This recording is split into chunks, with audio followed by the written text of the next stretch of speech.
They didn't escape justice. They escaped the walls meant to hold them. 3 killers each vanished after slipping through prison gates. Decades later, they're still out there. How did they pull it off? And why haven't we found them? Case 1. Lester Eubanks.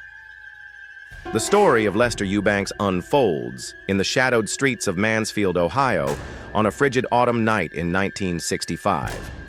The town lay quiet, its residents unaware of the darkness creeping through their midst. 14-year-old Mary Ellen Deener stepped outside her footsteps, soft against the pavement, her young life brimming with promise. She had no inkling that death awaited her in the form of Lester Eubanks, a 22-year-old man whose soul harbored a chilling void. On that night, he approached her with a calculated deception, luring her to a desolate spot where no one would hear her cries. What transpired was a descent into horror. He abducted her, subjecting her to a brutal assault that shattered her innocence. Then, with a cold mechanical precision, he drew a gun and fired 2 bullets into her abdomen, the shots ringing out like thunder in the stillness. As she lay dying, her body racked with pain, Eubanks escalated the savagery. He seized a brick from the ground and smashed it into her skull, the crunch of bone echoing in the empty air. Her life extinguished. He left her broken form in the grass, scattering a handful of crumpled dollar bills beside her, a macabre token that would haunt investigators for years. The night grew heavier, the silence oppressive, as if the earth itself mourned the loss. The investigation began in the dim light of dawn, the crime scene a grim tableau of violence. Police combed the area, their breaths visible in the cold air, finding little at first beyond the body and the scattered money. Witnesses emerged slowly, their voices trembling as they recalled seeing a man with Mary, his face unreadable yet disturbingly calm. Footprints in the dirt and the bullets lodged in her body pointed to Eubanks, a local known for his erratic behavior. Interrogations followed the room, thick with tension. Eubanks sat motionless, his confession spilling out in a monotone that chilled the detectives to the bone. He admitted to the abduction, the assault, the shooting, and the final brutal blow with the brick. The evidence was overwhelming. The gun was traced to him, his story corroborated by forensic findings. In 1966, the trial commenced a somber procession of testimony and grief. The courtroom was a crucible of emotion, Mary's family weeping as prosecutors laid out the details. On March 16, 1966, the jury returned with a verdict of life imprisonment without parole. Eubanks was transferred to Ohio State Penitentiary in Columbus, a stark edifice of stone and iron designed to hold the most dangerous. The cell door slammed shut, a sound that seemed to seal his fate, or so they thought. Inside the penitentiary, the days bled into years, each one marked by the clank of metal and the murmur of despair. Eubanks adapted his demeanor, shifting to a calculated stillness. He avoided conflict, followed rules, and slowly earned the trust of the warden. By the early 1970s, his compliance had paid dividends. The prison operated a program for honor inmates, offering supervised outings as a reward for good behavior. Christmas 1973 loomed a season of supposed redemption, and with it came Eubanks' opportunity. On December 7, 1973, he was chosen to join a small group of inmates for a shopping trip to Great Southern Shopping Center in Columbus. The decision was based on his record, a misjudgment that would unravel the system's confidence. The group departed under guard, the air outside crisp with the scent of pine and the distant chime of holiday bells. They arrived at the mall, a bustling hive of last-minute shoppers, the atmosphere thick with festive noise. Eubanks moved among them, his presence masked by the crowd. The guards, burdened by the task of overseeing multiple inmates, grew distracted by the holiday chaos. He saw his chance. Slipping away from the group, he merged into the sea of coats and shopping bags, his footsteps silent against the tiled floor. Hours later, when the inmates returned to the prison without him, the realization hit like a sudden frost. A search was launched, police flooding the mall, their shouts cutting through the carols. Shoppers were questioned, parking lots scoured, but Eubanks had vanished. The holiday lights cast long, eerie shadows, and the emptiness where he should have been sent a shiver through the investigators. This was the breach, the moment when a killer slipped through the net. The manhunt erupted with urgency, a desperate scramble to reclaim control. Police swarmed Columbus, checking every alley and bus station, but the trail was already ice cold. Rumors surfaced that Eubanks had hitchhiked out of the city, his face concealed beneath a stolen cap. The search widened, stretching across Ohio and into neighboring states. By 1974, a whisper reached investigators. A man resembling Eubanks was spotted in California, living under the alias Victor Young. In Los Angeles, he was said to work as a janitor, a mundane disguise for a murderer. The U.S. Marshals Service added him to the 15 most wanted list, offering a $50,000 reward. Tips trickled in a possible sighting in Michigan in the 1980s, a vague lead in the 1990s, but each dissolved into nothing. Forensic technology advanced with age-progressed images and DNA analysis deployed, yet the trail remained elusive. The years piled up and Eubanks became a phantom, a name that lingered in the annals of crime like a whispered curse. Case 2. Glen Stewart Godwin. Now, in 2025, Lester Eubanks, if alive, would be 81 years old. The likelihood persists that he remains in Los Angeles, his features weathered by time, his threat undiminished. The Marshals continue their vigil, releasing updated images, but the case has grown stagnant, a puzzle with no solution. The high point of this tale lies in that fleeting moment at the mall, the jingle of bells masking his escape. The guards' dawning horror, the frantic search through the holiday throng, the empty cell, all converge into a chilling climax. For Mary Ellen's family, for the detectives who pursued him, the question endures, where is he? A predator roams free, his shadow stretching across 5 decades, a mystery that refuses to yield. The silence of that Mansfield night in 1965 still reverberates, a testament to an evil that eludes the light. The story of Glen Stewart Godwin emerges from the sun-scorched sands of Palm Springs, California, where the year is 1980, and a deceptive calm hangs over the desert. Born on June 26, 1958 in Miami, Florida, Godwin grew up in a family that relocated to California in the 1960s. A bright student, he graduated from Palm Springs High School in 1975, his trumpet skills echoing through the school band, a talent that cloaked a brewing darkness.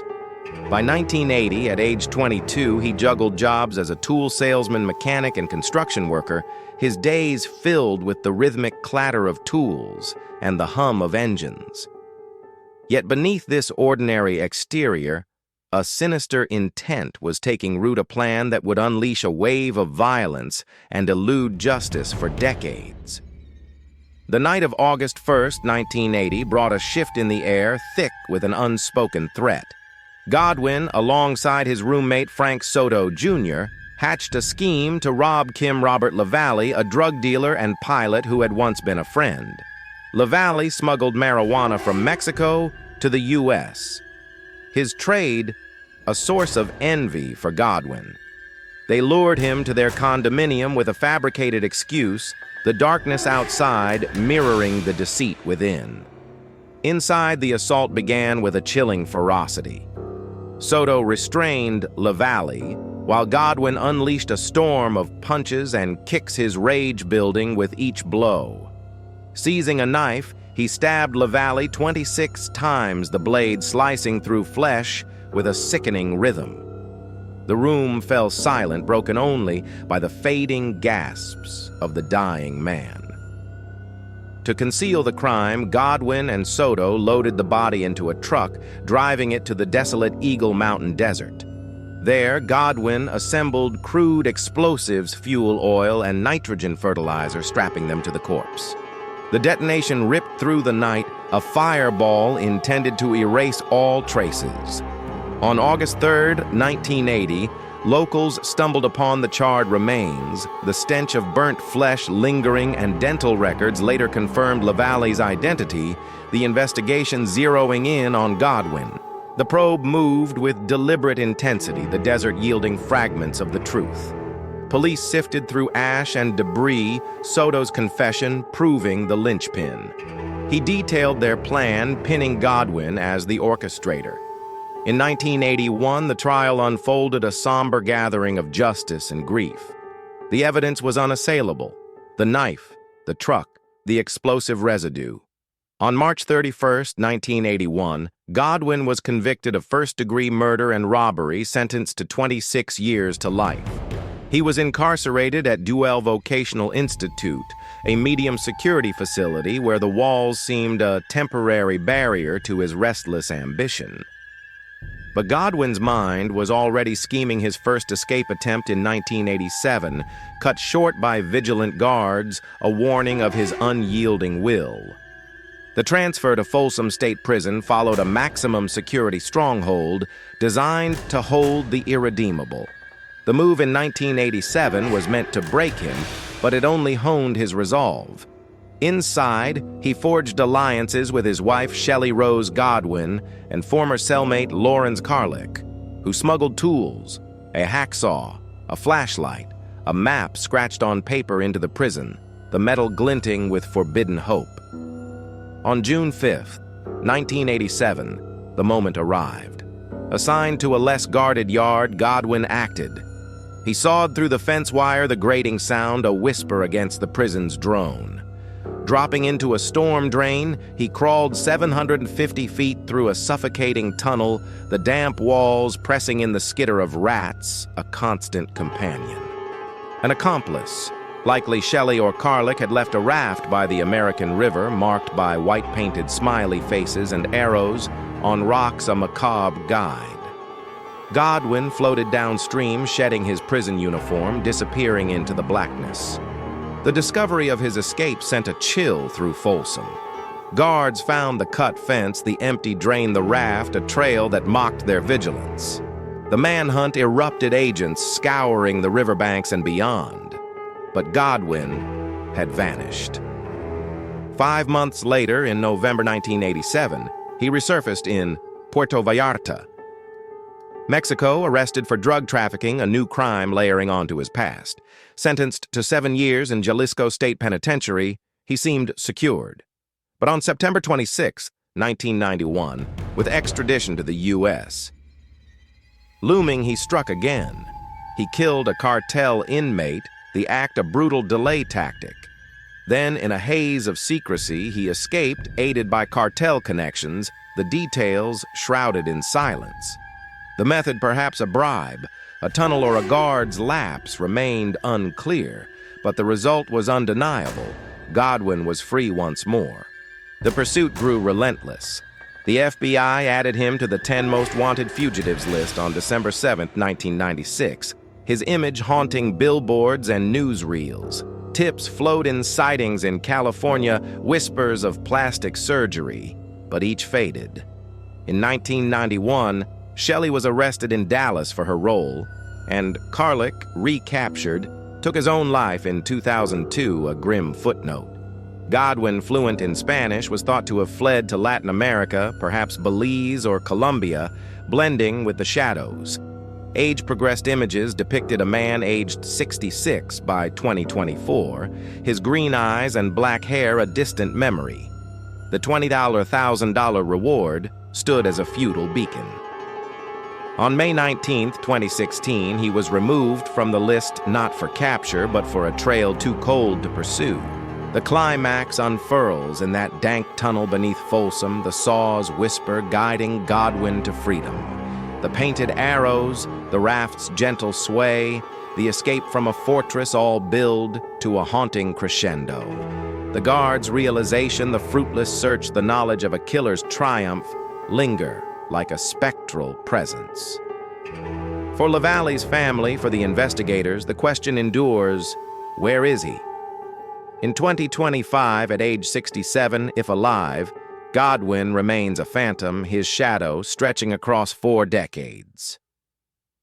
The Desert Night of 1980 still echoes his name, a reminder that some evils elude the grasp of justice, their silence more chilling than their deeds. Case 3. Carl Panzram. The tale of Carl Panzram begins in the bleak farmlands of East Grand Forks, Minnesota, where the year is 1891 and a perpetual chill seeps into the soil. Born on June 28th to Johann and Matilda Panzram, Prussian immigrants fleeing hardship, Carl was the 6th of 7 children in a family tethered by struggle. The vast fields stretched endlessly, offering little solace as his father abandoned them in 1898, leaving Matilda to labor alone under a gray sky. At 7, Carl suffered a mastoid infection, its untreated pain a constant torment, compounded by a crude home surgery that some whispered left his brain scarred. The isolation bred a restless anger, and by 1899, at just 8 years old, he was arrested for drunkenness and disorderly conduct, a harbinger of a life unraveling. In 1903, at 11, his defiance deepened. He stole cake apples and a revolver from a neighbor, earning a sentence to the Minnesota State Training School, a grim institution that would forge his path to darkness. Within the reform school's cold walls, a suffocating dread took hold. Carl later recounted enduring relentless beatings and assaults in a workshop dubbed the Paint Shop, its air thick with the metallic scent of blood and the cries of broken boys. The staff, cloaked in authority, wielded their power with cruelty, each strike fueling his hatred. On July 7, 1905, that rage ignited. He set the school ablaze, flames licking the wooden beams as he slipped into the night undetected amidst the chaos.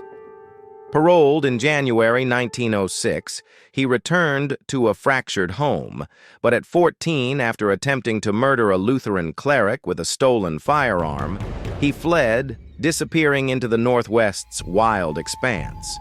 His life became a nomadic spiral, marked by petty thefts and arrests, a pattern that hardened when he enlisted in the U.S. Army in 1907. His military career ended abruptly, dishonorably discharged, and sentenced to 3 years at Fort Leavenworth for larceny beginning April 20th, 1908.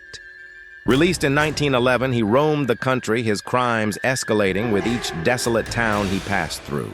By 1915, Panzram's journey led to Oregon State Penitentiary, where he was sentenced to 7 years for burglary. The guards met his unyielding spirit with savage beatings, suspending him from rafters until his body ached and confining him to solitary cells where he subsisted on cockroaches and despair. His escape in 1918 marked a turning point. He wandered to Montana, New York, and beyond, his shadow growing longer with each crime. In 1920, he sailed to Portuguese Angola as a merchant seaman, a voyage that plunged him into deeper depravity. Hiring 6 local men to load a boat, he turned on them with a rifle, the gunfire shattering the humid air as he shot them dead, their bodies sinking into the murky Congo River. He later confessed to this act with a hollow stare, claiming it as one of many. Returning to the U.S. in 1922, he faced more prison time at Sing Sing and Dannemora, each sentence hardening his resolve to defy captivity. The year 1928 brought a new chapter. Arrested in Washington, D.C. for burglary, Panzram was held at the Washington Asylum and Jail. There, guard Henry Lesser offered him paper and pencil, a rare act of kindness that unlocked his voice. Over months, Panzram penned a stark autobiography, his words dripping with cold fury. He claimed 21 murders, though only 5 were verified, and over 1,000 assaults, declaring, "I have no conscience. My motto is, rob them all. kill them all. Transferred to Leavenworth Prison in Kansas in 1928 to serve a 25-year sentence, his violence resurfaced. On June 20th, 1929, he attacked laundry foreman Robert Warnke with an iron bar, the blow swift and lethal, an act that sealed his fate. The trial that followed confirmed his sanity, and on June 25th, 1929, he was sentenced to death. The final months of 1929 and early 1930 were a slow, eerie descent. Panzram corresponded with Lesser, his letters a blend of defiance and bleak introspection, including a failed suicide attempt with a razor. He rejected appeals from the Society for the Abolition of Capital Punishment and President Herbert Hoover to spare his life, insisting he was rational and deserved execution. On September 5th, 1930, the end came. Led to the gallows, he glared at the executioner, spitting his last words. "Hurry it up, you Hoosier bastard!" The trapdoor dropped, the rope tightened, and at 39 his life ended. His body was interred in Leavenworth's cemetery, a numbered grave marking a legacy of terror. The high point emerges in that Congo River massacre, the gunfire reverberating as bodies hit the water, a prelude to his unrepentant confessions. The prison's inability to break him, the gallows' final silence, all build to a chilling crescendo. For the victims' families, for the investigators who tracked him, the question lingers: how did a boy become such a monster? In 2025, nearly a century later, Panzram's story casts a cold shadow, his writings a haunting echo of a hatred that endures beyond the grave. 3 killers, 3 daring escapes, and 3 trails gone cold. Some say they're dead. Others believe they're still out there living among us. Whatever the truth is, justice was never served. What do you think? Which one was the most dangerous? Could one be closer than you think? If you're drawn to dark, unsolved mysteries, make sure to subscribe.